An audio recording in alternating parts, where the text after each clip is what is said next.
Hi everyone, and welcome to Jane Talks Trek, where I'll be talking about and reviewing an episode of the original series, The Next Generation, Voyager, Deep Space Nine, or Enterprise. Today, I'm looking at Errand of Mercy from the original series' first season, or as I like to call it, that time Kirk had a war tantrum.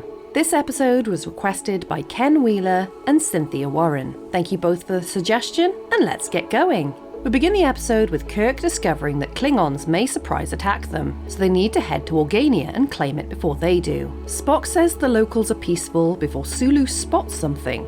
Configurations.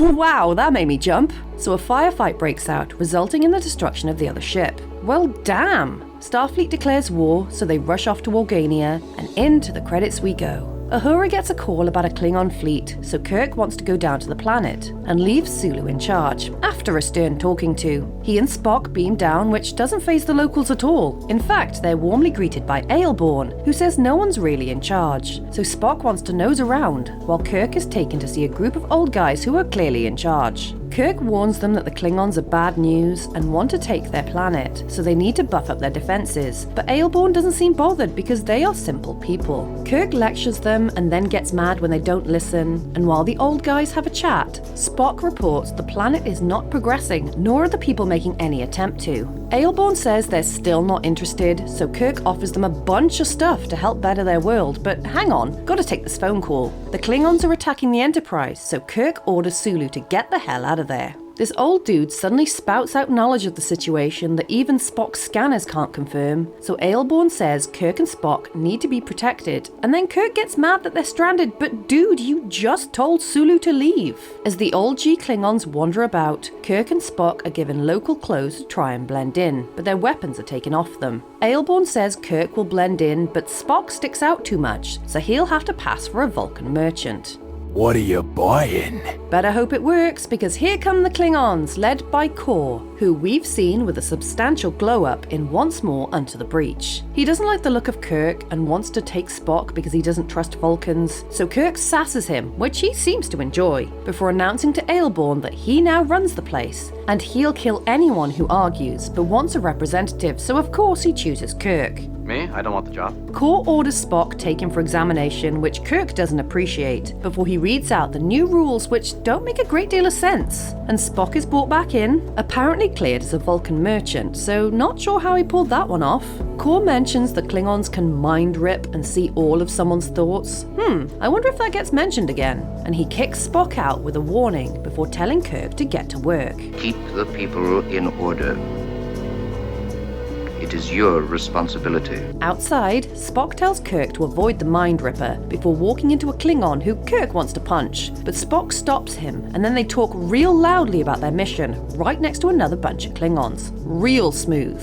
Kirk decides they need to take action, so that night they ninja about, Super Stare Attack! Run, Spock! Which nets them a grenade that they chuck in some toxic waste. It's super effective. The Old Man crew are mad that they used violence, but Kirk tries to get them to fight back, which of course Kor is listening in on, so he comes in to tell everyone off. To prevent Kirk getting mind ripped, Aelborn reveals his real identity. Aw, look how happy Kor is. Dramatic zoom. Kirk is salty about the whole situation, and Kor takes him for a chat, which of course is not civil. Go climb a tree.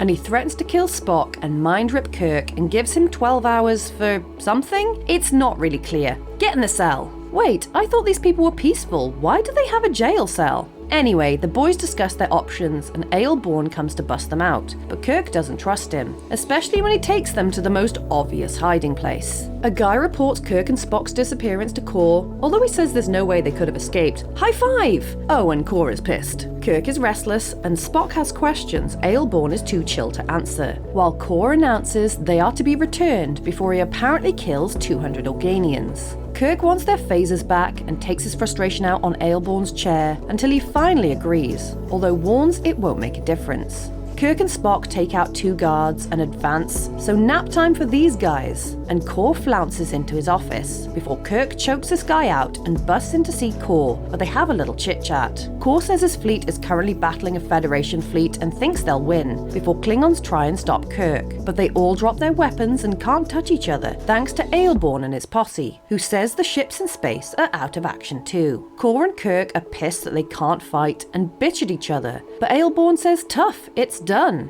We find interference in other people's affairs most disgusting. Kirk mentions the 200 Organians killed, but Aelborn says no one's dead, no one can die, and then properly tells Kirk off for wanting war, before revealing that they are ghosts. Really bright purple ghosts. Wait, where did the rest of the Klingons go? After that little revelation, Kirk and Core agree to not fight anymore. Good boys. And back on Enterprise, Kirk mopes around because the Organians embarrassed them. Okay, interesting. First appearance of the Klingons, and it was a pretty good showing, elevated for me as I know Core comes back much later in the franchise. I'm not a big fan of the Klingons as they're pretty much crush, kill, destroy most of the time, but the back and forth between Core and Kirk seemed to show more depth, and I liked how Core picked Kirk out as an adversary back when he thought he was an Organian, and how their relationship evolved throughout the episode. Kirk was a bit of a douche. No change there then, as he kept on and on to Aelborn about joining his side, even to the very end where they got sick of it and burst into purple light. But it was an interesting retroactive subvert of an expectation that would come. Usually it's a quote-unquote lesser civilization that's pushing for help from whatever captain's in charge, but in this case, Kirk was trying to force help that they simply didn't want. We knew throughout the episode there was something up with the Organians, and it did a good job sprinkling in the mystery before the reveal.